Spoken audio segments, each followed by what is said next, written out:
Las pruebas no paramétricas que vamos a ver son algunos ejemplos solamente, son muchas pruebas, por lo tanto es la idea de que una prueba no paramétrica es una alternativa que tenemos cuando no se cumplen las condiciones para usar una prueba paramétrica.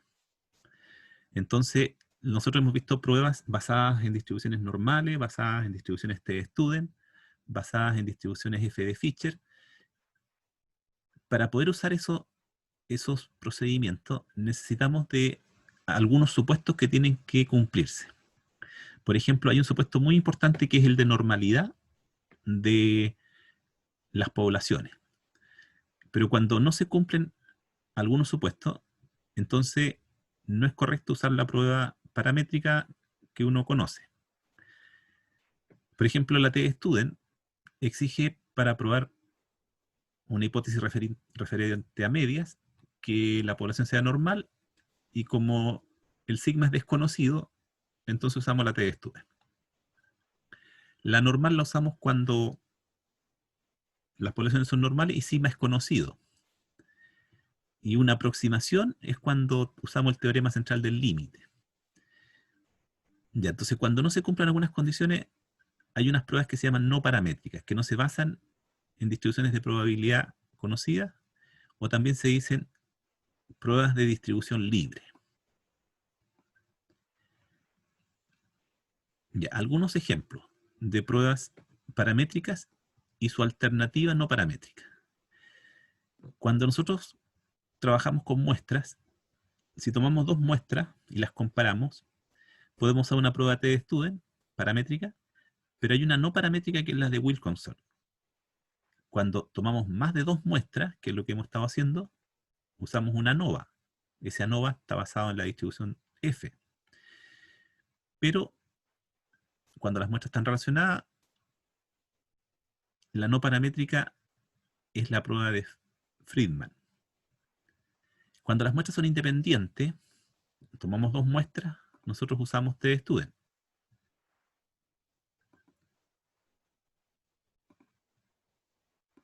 Estoy viendo la lista para que ingresen. Hay una prueba alternativa, que es la prueba U de Mann-Whitney, y cuando es más de dos muestras independientes, nosotros hacemos un análisis de varianza, y existe un análisis de varianza no paramétrico, que le llaman, que es el de Kruskal-Wallis. Entonces, hay varios tipos de pruebas de hipótesis, ya no paramétricas. Nosotros vamos a considerar este apunte como una cosa teórica, pero me voy a centrar en dos pruebas que serían las que vamos a ejercitar y que son las que van a entrar en el certamen. Los demás, todo esto que parezca acá como pruebas son ejemplos nomás, pero me voy a centrar en esta. Hay una prueba de Kolmogorov, ¿ya? Que nos va a permitir probar la semejanza de una distribución con otra, ¿ya? Que también se conocen como pruebas de bondad de ajuste, ¿ya? De Kolmogorov. Pero es una prueba no paramétrica. ¿Y para qué la vamos a usar? Para probar normalidad, ¿ya? La prueba de pares igualados de Wilkinson o prueba de los rangos con signos de Wilkinson es una prueba que se utiliza generalmente para comparar procedimientos que se hacen antes de aplicar algún tratamiento y después de aplicarlo, ¿ya? Entonces, generalmente esta prueba se aplica a datos que sí están pareados, y lo que vamos a tomar como ejemplo, les voy a mostrar el ejemplo para que se entienda la idea, es que 12 adolescentes elegidos al azar entre miembros de un club de cine se consideran para probar si después de la proyección de una película violenta, los adolescentes muestran una mayor agresividad que perdura incluso varios días. Realizando el test antes de la película y 3 días después, resultaron los siguientes datos. Entonces, lo que vamos a tener como información es una muestra de tamaño 12 en este caso, pero se les tomó un test de agresividad antes de la película y después de la película. se usa mucho en el área de la educación porque antes de aplicar una metodología y después de aplicar la metodología. Entonces, de ese punto de vista podríamos decir que lo podríamos ver como una correlación. ¿Ya? Pero el tema es que las variables no son necesariamente intervalares. ¿Ya? Y nosotros lo que queremos ver es si en realidad hubo algún efecto producto de ver la película. Entonces es como comparar el antes con el después, en términos de promedios. ¿Ya? Entonces se podría haber hecho una prueba T para comparar las medias, pero no se cumple con la condición, por ejemplo, de que las distribuciones sean normales. Entonces hay varias cosas que no se van cumpliendo en este tipo de experimentos. Una, porque la variable no es realmente una variable medida en escala intervalar. ¿Ya? Estos test generalmente están en escalas ordinales solamente. Y por eso se recurre a estas pruebas no paramétricas. Ya, la prueba consiste en lo siguiente. Se van a considerar los lugares que ocupan los datos, y los lugares que ocupan se llaman rangos. ¿Ya? Es como cuando uno calcula el coeficiente de Spearman en estadística 1. Entonces, se ven los rangos que ocupan los datos y se obtienen diferencias entre los rangos, ya sea antes con el después, a través de diferencias. Van a haber algunas diferencias positivas, otras diferencias negativas. Esos se van a simbolizar por los T sub P y los T sub N. Siempre se va a cumplir que esos dos valores, los T sub P y los T sub N, van a coincidir con esta fórmula que es válida para progresiones aritméticas, que es la suma n por n más 1 dividido en 2, donde n es el número de datos.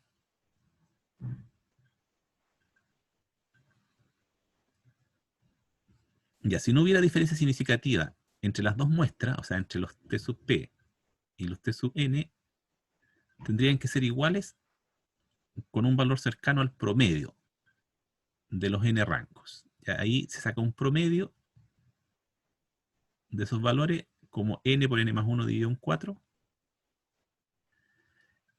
Y con esa información que tenemos, se calcula un estadístico Z para normalizar nuestros resultados a través de esta fórmula. Este Z se considera como un estadístico calculado para una prueba de dos colas. Entonces, si lo hacemos así, paso a paso, los resultados que obtenemos en este ejemplo es el siguiente. El puntaje que obtuvo el adolescente 1 antes de ver la película fue 14 y después fue 19. Entonces vamos a hacer una diferencia, después menos antes, y eso me da 5. Lo mismo pasa con el adolescente 2. Antes tuvo 16 puntos, luego tuvo 18, entonces la diferencia es 2. Pero el adolescente 3, antes de la película tenía 23 puntos en ese test que le hicieron, y luego de la película tenía 22, entonces bajó 1, por lo tanto esta diferencia quedó menos 1. Ya quiere decir entonces que las diferencias que se van a producir, algunas van a ser positivas y otras negativas. Se consideran en valor absoluto las diferencias para asignarles el rango. Cuando decimos el rango, significa que vamos a ordenar estos números. Entonces, si empezamos a ordenarlo, vamos a tener el siguiente orden. Empezamos a ver las diferencias sin signo y los voy a ordenar. Entonces, el 1, que sería el primer dato, después tengo 1 de nuevo, segundo dato, después tengo 1 nuevamente, estoy ordenando en forma creciente las diferencias, pero en valor absoluto. Ya, después del 1 tendrían que venir si es que existe algún número 2. Ya, aquí existe una diferencia 2. Entonces colocamos el 2 acá. Vemos si hay otro 2. Sí, hay otro. Está repetido el 2. Después tendría que venir un 3, que se encuentra acá el 3. A ver si hay otro 3. No, entonces después vienen los 4 y ahí hay un 4. Vemos si hay otro 4. No, entonces buscamos los números 5. Aquí hay un 5. Después del 5 no hay más 5. Después viene un 6. Después del 6 viene un 7. Después vendría el 8, el 9, pero el único dato que viene después es el 10. Ya, entonces, ¿qué es lo que hicimos? Ordenamos las diferencias en valor absoluto. ¿Ya? Estas diferencias las hemos ordenado, pero estaban en valor absoluto. Y le empezamos a asignar un rango. Entonces, esto es lo que ahí aparece un poquito difícil de visualizar porque faltan estos pasos. Todos los que tenían diferencia 1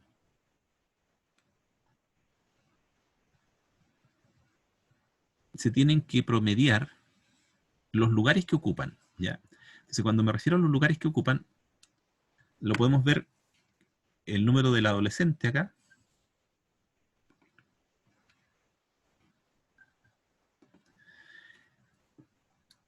o sencillamente ver qué lugares ocupan estos en una serie ordenada. Ya como tengo números acá, entonces yo podría aprovecharme de estos numeritos. Fíjense que el 1, 1, 1, 1 alcanzan a cubrir todo este espacio. ¿Ya? Son los 4 primeros datos.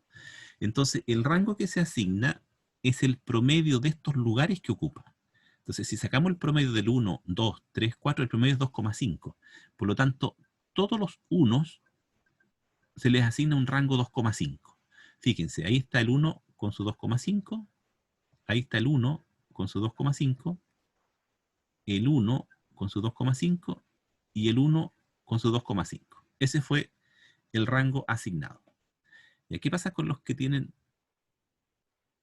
una diferencia 2, pero se repitió? Entonces, ¿qué lugar están ocupando estos dos que están aquí?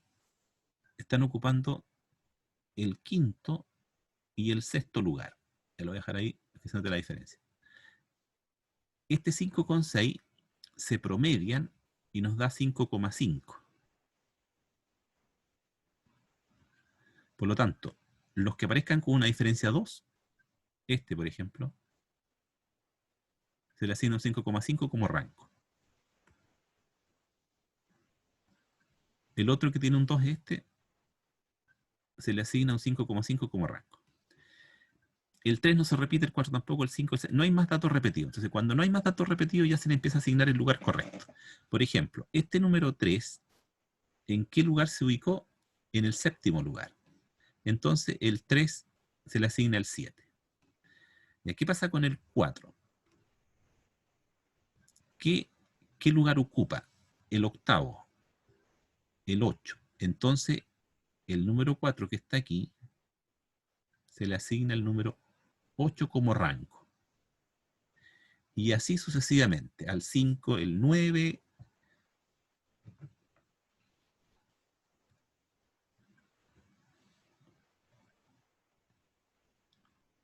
El 5 que está ahí coincide con el 9. El 6 se le tendrá que asignar un 10. Entonces este 6 se le asigna el 10. Después viene el 7, que corresponde al 11. Ahí está, el 7 le corresponde al 11. Y finalmente, el número 10, que es el último que está en el lugar 12. Entonces este 10 le corresponde el rango 12. Ya, por eso aparecen esos rangos. Entonces, los T sub P van a ser las diferencias positivas. Entonces ahora ya volvemos de nuevo a ver este 9 que está ahí. Era una diferencia. El, el, el rango 9 es porque tenía una diferencia 5, pero como era positiva, entonces colocamos en T sub P, ponemos el 9. Todos los que tienen diferencias positivas, es decir, esta diferencia positiva, van quedando en este lugar, los rangos. Este, como es negativa, queda acá, este otro lado, en los T sub N. Entonces, miremos los negativos, que más, son menos los negativos. El 1, que dio diferencia negativa, el rango lo colocamos en T sub n. Este que tenía diferencia negativa, el rango lo colocamos acá en T sub n, y este que era negativo, acá. Todo lo demás era en positivo. Entonces, cuando hablamos del quién es el T sub p, en realidad es la suma de los rangos. Si sumamos todos estos numeritos, nos da 70,5. Y el T sub n es la suma de los rangos, pero de los negativos. Bueno, ahí está el desarrollo de cómo se logró el T sub p, la suma de las diferencias, y el T sub n. Entonces, con esos valores, se reemplazan este valor en esta expresión donde calculamos los z, y se llega a este resultado. ¿Ya? El t, que va a ser el menor entre el t sub p y el t sub n, el menor de ellos, se deja como t, en este caso 7,5. Luego el n, que es la cantidad de datos, que era 12, el n más 1, que sería 13, dividido en 4.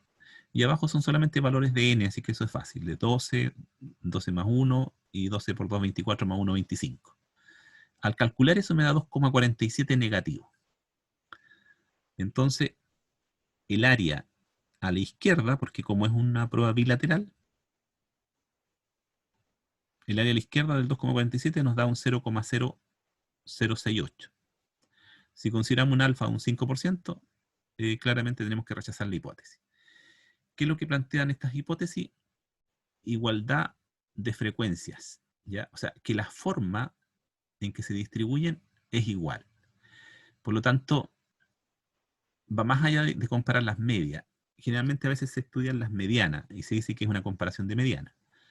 Pero en general se habla de una comparación de frecuencias. Por eso es que la hipótesis nula, que está acá, esta hipótesis nula plantea que las frecuencias de una variable x son similares a las frecuencias de la variable y, en el sentido que la x está considerada como el antes y que el y está considerado como el después. Si nosotros encontramos que eso es falso, o sea que hubo una diferencia de frecuencias, entonces podemos decir que en realidad el ver la película afecta al adolescente, en el sentido que el test que rindió después tuvo resultados diferentes al test que rindió antes de la película. Entonces, es como preguntarse si tuvo algún efecto. Así que siempre lo que buscamos nosotros es el rechazo de la nula. En este ejemplo, se rechazó la nula. Esta prueba está en Infostat, ¿ya? Y al desarrollarla, se llega a estos resultados. Entonces yo voy a mostrar ahora el resultado del desarrollo. Le va a salir como prueba de Wilkinson, muestras pareadas, porque acuérdense que el adolescente era el mismo y se le tomó un test antes y un test después. De ese punto de vista se considera como muestras pareadas. Entrega información referente a los pasos que hicimos antes, pero lo que a nosotros más nos interesa son los valores P. Entonces, el valor P, cuando es menor al alfa, se rechaza. Obviamente que este valor P que está acá es un poquito diferente a lo que encontramos cuando hacemos el desarrollo con Z, porque aquí no se hizo el cálculo que hizo el Infostat. El Infostat hace unas aproximaciones, y por eso este 0,0068, si lo comparan con este de acá, es un poquito diferente, pero es por ese tipo de cálculo que hace el computador, ya el programa. Ya, esa es la prueba de Wilkinson para muestras pareadas. Y la otra prueba que vamos a ver, prueba no paramétrica, tiene que ver con los ANOVA. Como estamos en esto de las comparaciones múltiples de medias, entonces, ¿qué va a pasar cuando no se cumplan los supuestos? En los ANOVA, por Fisher, existen varios supuestos. Una es la normalidad de la variable, ¿ya? La otra es homogeneidad de varianza. Entonces, eso no siempre se cumple. Y cuando no se cumple, uno empieza a buscar pruebas alternativas. Ya vamos a ver esta prueba de Kruskal-Wallis, que propone exactamente lo mismo. Propone como hipótesis nula que las medias son iguales. Pero lo que la prueba no establece, digamos, como fundamental que se cumplan las condiciones de normalidad de la variable. ¿Ya?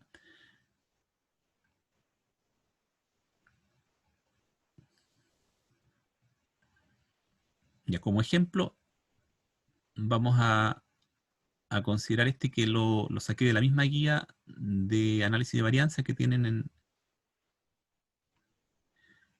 la unidad anterior. De todos los ejercicios de análisis de varianza, saqué este que parece que es el número 2.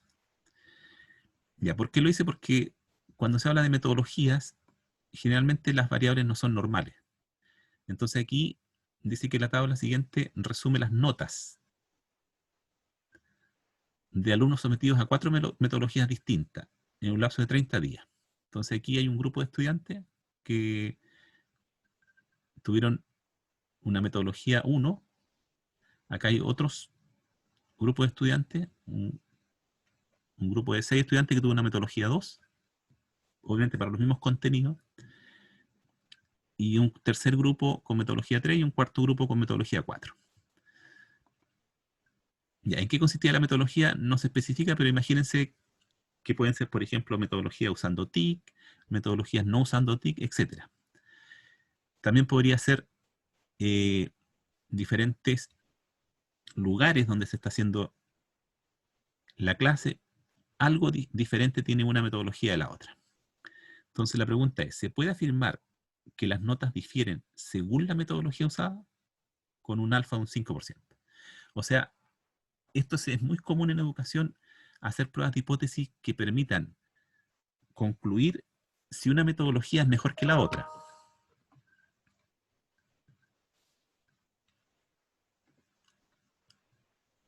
Pero si no se cumplen los supuestos de la ANOVA tradicional, digamos, paramétrico, entonces tenemos esta opción, que es la prueba de Kruskal-Wallis. Como tenemos más o menos fresca la materia de los ANOVA por Fischer, lo que entrega esta prueba es similar en el sentido que va a entregar el nombre de la variable, ya acá la variable de respuesta es nota, el método que se usó, entonces metodología 1 o metodología 2, 3 o 4, el tamaño de cada grupo, en este caso también es un diseño balanceado, tenía 6 alumnos por cada uno de los grupos, las medias, estas son las medias de las notas, 6,13, 4,6, 5, 5,28, etc. Las desviaciones estándar, las medianas, todo eso lo puede entregar. Pero aquí aparecen unos grados de libertad, ya que se calculan de la misma forma que los grados de libertad para los tratamientos en el ANOVA de Fischer, que son el número de grupo menos 1. Como aquí tenemos 4 grupos, menos 1 me da 3. Pero este estadístico es el nuevo, o sea, este es un H que lo calcula la prueba, que nos da 16,79, que viene a ser, digamos, para compararlo con el F calculado de Fischer. Y el valor P, que siempre va a ser lo mismo, el valor P, que es esa probabilidad que está más allá del calculado, nos da un valor muy pequeño. Por lo tanto, quiere decir que se rechaza la hipótesis nula que plantea igualdad de medias. Con este valor P menor a alfa, podemos rechazar la hipótesis nula. Cuando rechazamos la hipótesis nula en un análisis de la varianza, nos queda la duda, ¿cuál entonces es la situación del problema? Porque sabemos que hay diferencias, pero ¿todas son diferentes o algunas de ellas son diferentes? Entonces existen las comparaciones múltiples, que también están incorporadas en esta prueba.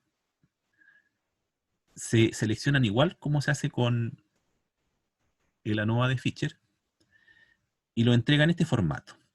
Si se acuerdan, fue lo último que hicimos en análisis de la varianza. Hicimos comparaciones múltiples por Fischer y por Tukey. Aquí me va a entregar los tratamientos, las metodologías, ordenadas de acuerdo a la media. La menor media es 4,6, 5,2, 5,2, 6,13. y el rango que lo calcula el computador, y en base a esos valores los va a clasificar. Entonces lo que dice acá es que la metodología 1 genera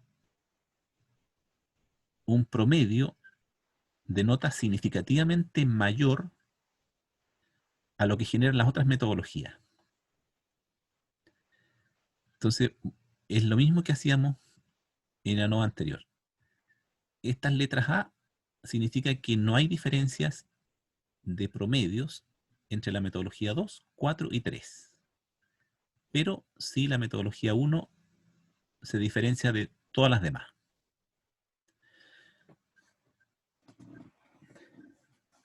Ya, como yo les decía al comienzo, solamente vamos a ver estas dos pruebas y yo las quiero hacer en Infostat para que vean cómo se hacen, porque el certamen es con computador, es con calculadora, ustedes obtienen los resultados como puedan, digamos, lo que tengan más claridad en Excel, lo hacen en Excel, los que les guste más el Infostat, lo hacen en Infostat.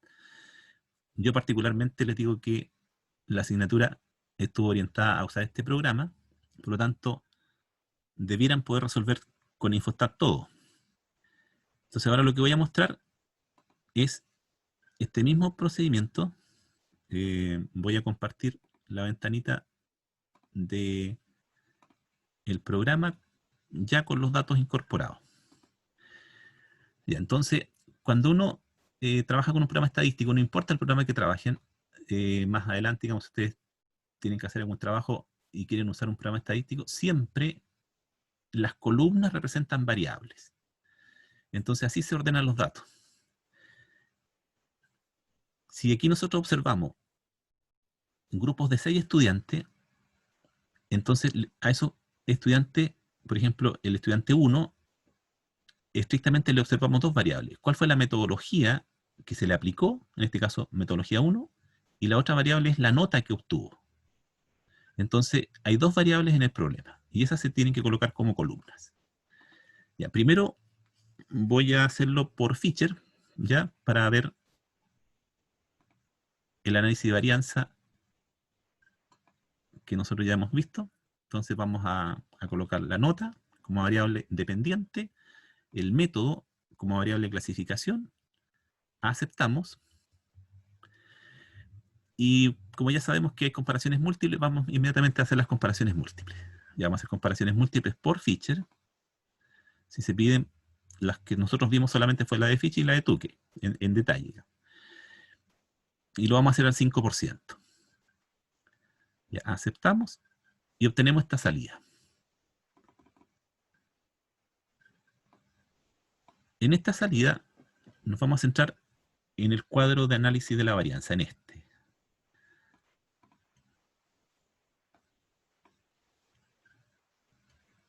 Nos dice que el valor F, calculado según la metodología de Fisher, es 18,43. Y el valor P es tan pequeño que dice que es menor a 0,0001.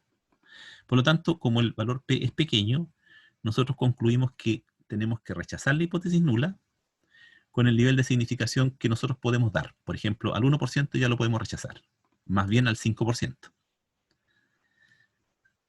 Como hemos rechazado la igualdad de medias, entonces tenemos que preguntarnos, bueno, ¿cuál entonces es la comparación entre las medias? O sea, ¿cuál es la media más alta? ¿Cuál es la media menos? O sea, ¿cuál es la metodología mejor, la que genera mejores promedios? ¿Y cuál es la peor? Y ahí vienen las comparaciones múltiples, ¿ya? En este caso, por Fisher. Y lo que me está diciendo esto es que la metodología 1, acuérdense, la metodología 1, genera una media de 6,13, pero según el test de Fisher, la clasifica como la mejor metodología, ¿ya? Claramente es la mejor, en promedio. Entre la 3 y la 4 no establece diferencias. Dice que son similares en cuanto al rendimiento promedio de los estudiantes. De hecho, tienen el mismo promedio, así que era muy difícil que las dejara separadas. Pero la metodología 2 la clasifica como la peor, ¿ya? O sea, dice que la 2 está en un grupo A, que la 4 y la 3 están en un grupo B, y la 1 la deja en C.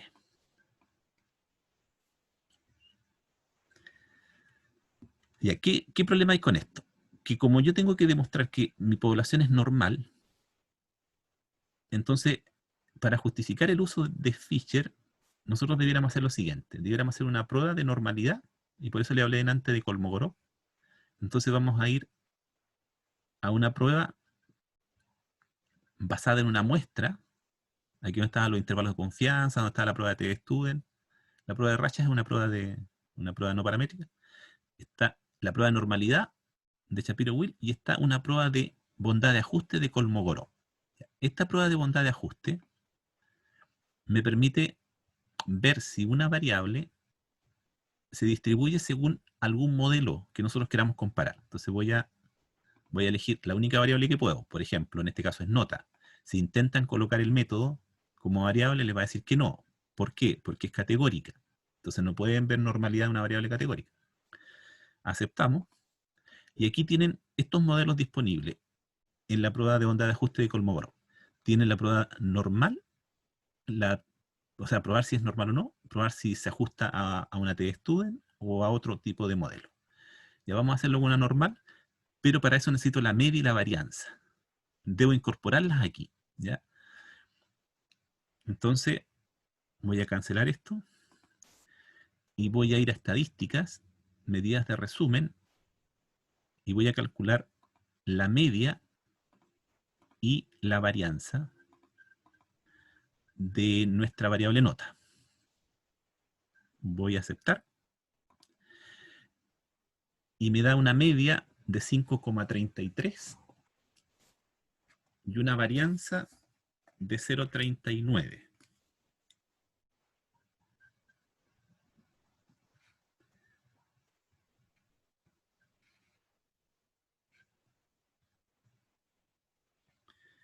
Entonces lo que vamos a probar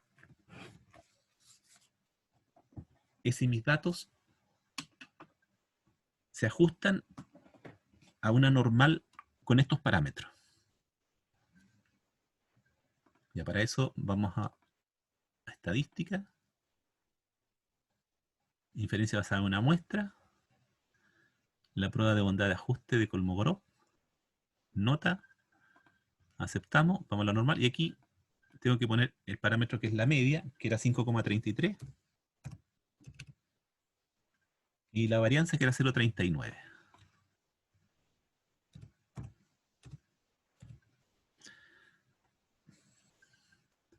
Ya, aceptamos.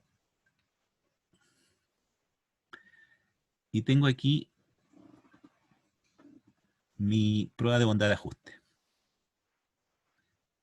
Me dice que el ajuste es a una normal, con los parámetros que se le indicó, que la media de la muestra es 5,33, que la varianza es 0,40, que el número de datos es 24, el estadístico de Kolmogorov 0,09 y este el valor P. Con ese valor P de 0,98, lo que me está diciendo es que no puedo rechazar la hipótesis nula que propone que mis datos se ajustan a una distribución normal. Por lo tanto, en este caso, estaría bien justificado el uso de la ANOVA de Fisher, porque exige normalidad. Si nosotros vemos gráficamente, ese concepto de normalidad es a través de los histogramas.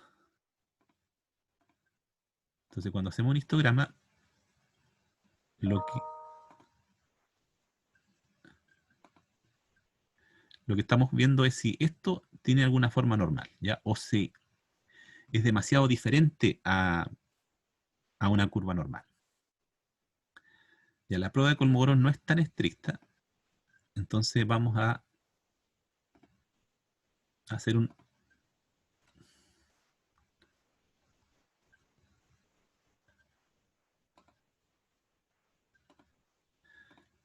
vamos a hacer otra prueba de normalidad que está disponible acá, que es la prueba de Shapiro-Wilk, que es una prueba de normalidad. Esta es la ventaja que tiene, que no pide ningún parámetro, sino que se realiza sola. ahí la hizo, establece un coeficiente W asterisco, pero lo importante es el valor P de nuevo. Como la hipótesis nula plantea que los datos se distribuyen según una distribución normal, entonces también se aceptaría. Ya, si este tipo de cosas no se cumplen, entonces tenemos la alternativa de hacer una ANOVA, pero no paramétrico. Vamos a estadística, y aquí están las análisis de varianza no paramétrica. Existen dos, la de Kruskal-Wallis y la de Friedman. Nosotros estamos analizando esta de Kruskal-Wallis, que es para eventos independientes. Colocamos, al igual que en lo anterior, colocamos la nota como variable y el método como criterio de clasificación. Aceptamos. Y aquí tienen para pedir toda esta información. ¿Ya? Voy a colocar aquí los grados de libertad y nada más. ¿Ya? Eso se no, promedios por rango, si quieren colocar los promedios, si quieren colocar las medianas o no las colocan, etc. Ya, pero lo que más interesa es el valor P de la prueba. Comparaciones. ¿Quieren hacer comparaciones? Vamos a poner comparaciones de a pares. ¿Ya? Vamos a comparar las medias. La lista va a estar en forma ascendente. Y lo vamos a dejar al 5%.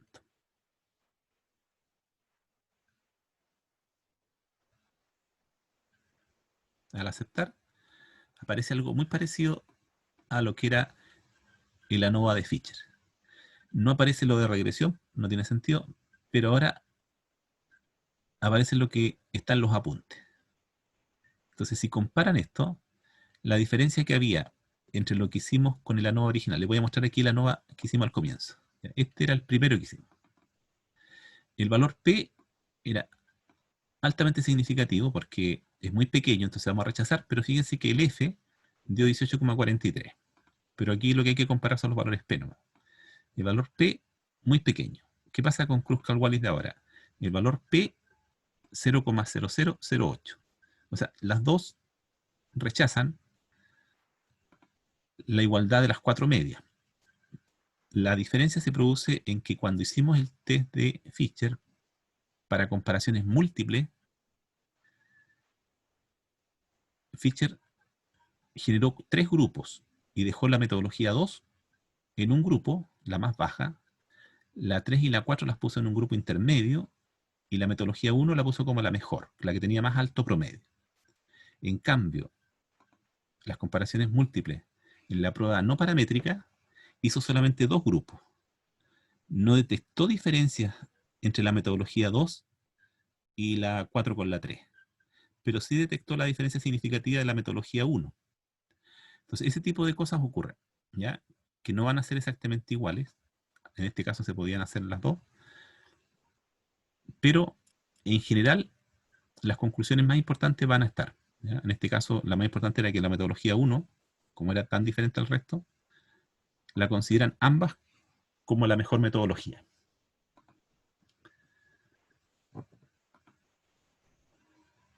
Ya, entonces esta es la prueba alternativa, la prueba no paramétrica, alternativa a un análisis de varianza paramétrico.